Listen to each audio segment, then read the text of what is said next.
Corinne, tu as la tâche lourde de conclure. Qu'est-ce que tu as appris ce matin?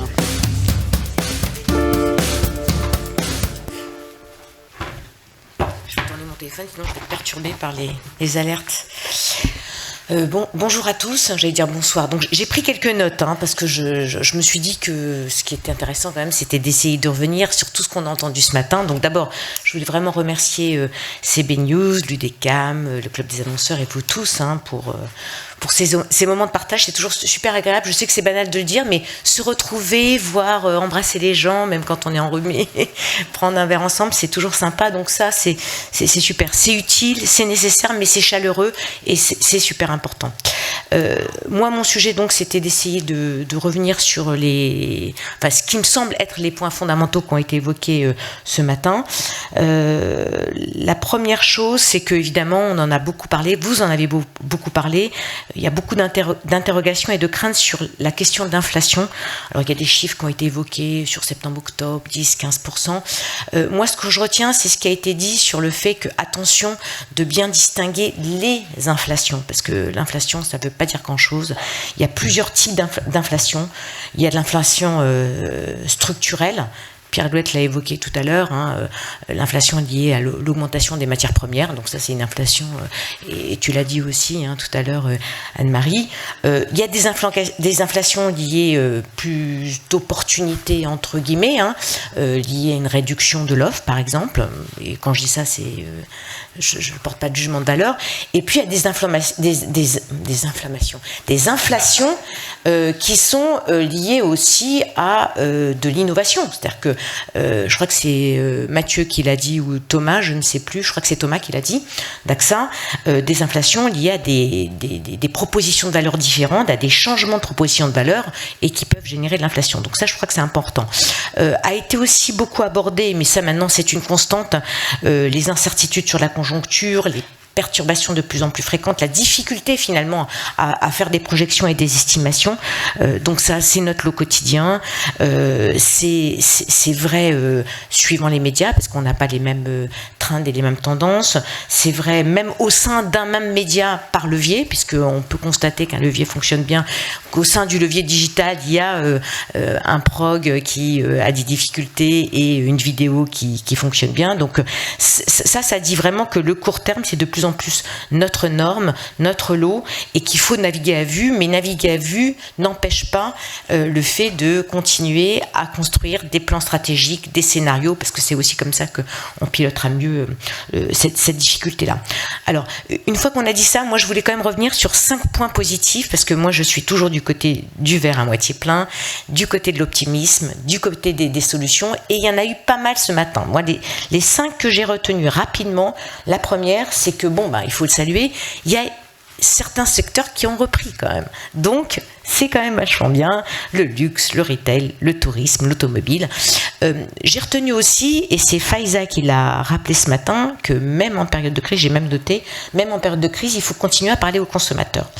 Même si aujourd'hui ils achètent moins parce qu'il y a il y a de l'inflation, il faut continuer à travailler la présence à l'esprit, et je crois que le chiffre qui a été rappelé et qui provient de l'étude Havas Kantar, c'est que dans le secteur FMCG, on voit bien qu'une baisse d'investissement de 10% fait perdre en moyenne 1,3% de chiffre d'affaires et fait perdre de la considération. Donc il faut continuer à investir, ça aussi c'est une bonne nouvelle, et c'est une nouvelle qui est objectivée, et il faut arrêter, le fait d'arrêter de communiquer, c'est vraiment prendre le risque de voir une chute de sa part de marché et de ses ventes.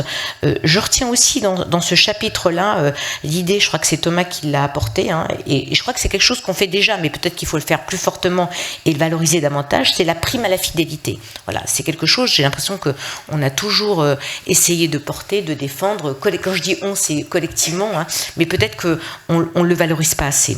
Deuxième source d'optimisme, c'est évidemment l'actualité sportive. Alors l'actualité sportive, les événements sportifs, la Coupe du Monde, et surtout les Jeux olympiques et paralympiques, parce qu'elle a raison de ne pas oublier Paralympiques l'an prochain.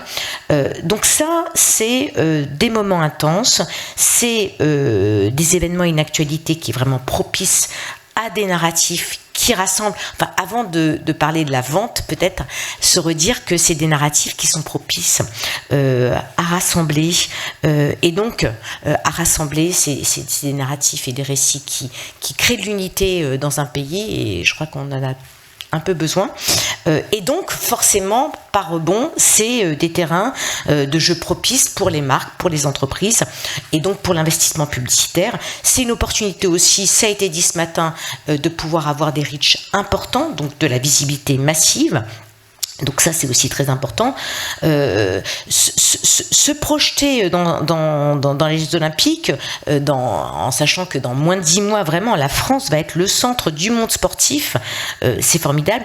C'est, je le disais, l'opportunité de fédérer les Français, les territoires, les entreprises dans un projet hors norme. C'est aussi l'opportunité donc pour les communications de pouvoir défendre, donner du sens aux communications et revenir sur ces notions très fortes pour notre société autour de la thématique de l'héritage, autour de la thématique de la transmission, autour de la persévérance. Donc on est aujourd'hui avec cette opportunité-là dans l'idée qu'on ne parlera pas que de performance, mais de sujets extrêmement forts, très transformants pour la société, de sujets qui sont porteurs pour l'unité de la nation.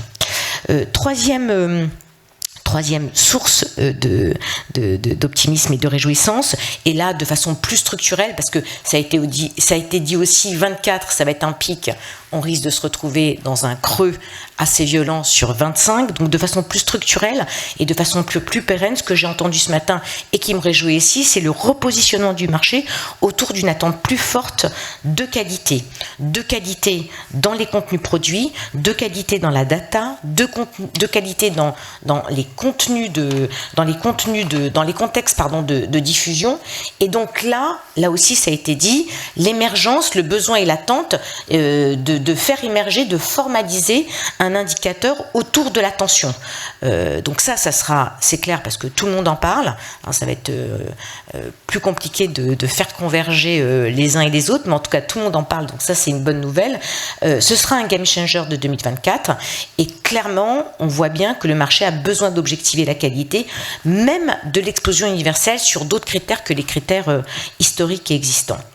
La quatrième source de réjouissance, c'est ce qui a été dit sur les leviers audio et vidéo qui vont poursuivre leur croissance. Alors c'est intéressant de rappeler quand même ces leviers, ils sont décisifs dans le développement de partenariats pour créer des dispositifs qui soient créatifs, qui soient impactants, et de se dire qu'en fait, oui, dans ces leviers, il y a clairement de façon intrinsèque de l'émotion, du lien, donc l'opportunité justement de pouvoir créer d'être disruptif au niveau de la créativité et donc d'avoir de l'impact. Cinquième raison et dernière raison de réjouissance, dans le prolongement de ce que je viens de dire sur les leviers audio et vidéo, c'est toutes ces nouvelles écritures qui donc ont émergé notamment grâce au digital et qui clairement permettent le développement toujours croissant d'opérations spéciales, de sur-mesure.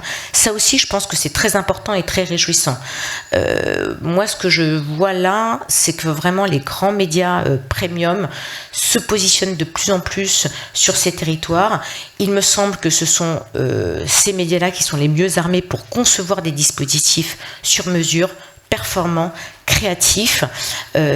C'est l'opportunité de réunir les conditions pour créer des expériences singulières entre vos marques et nos audiences de façon plus personnalisée, de façon plus singulière. Alors nous, côté groupe Les Échos Parisiens, on appelle ça les grands programmes de communication.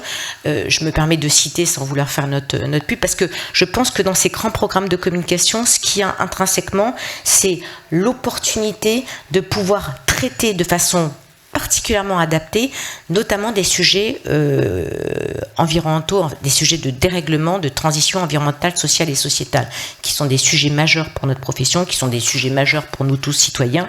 Donc ce temps long des grands programmes de communication, cette multitude des leviers qu'on peut actionner pour développer ces grands programmes de communication sont particulièrement adaptés.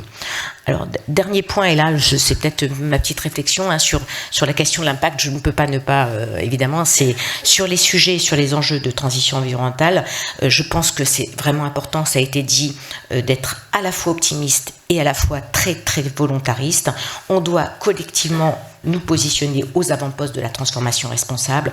On doit collectivement réinterroger la façon dont la com, dont la pub privilégie les initiatives et les messages contributeurs d'utilité publique.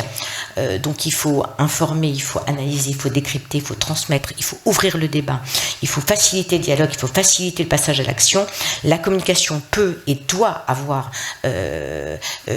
une action et peut avoir un rôle transformatif dans le domaine du dérèglement environnemental, social et sociétal, et notamment du dérèglement climatique. C'est extrêmement important pour cela, je pense aussi, de revoir et de rechallenger notre façon de mesurer les choses.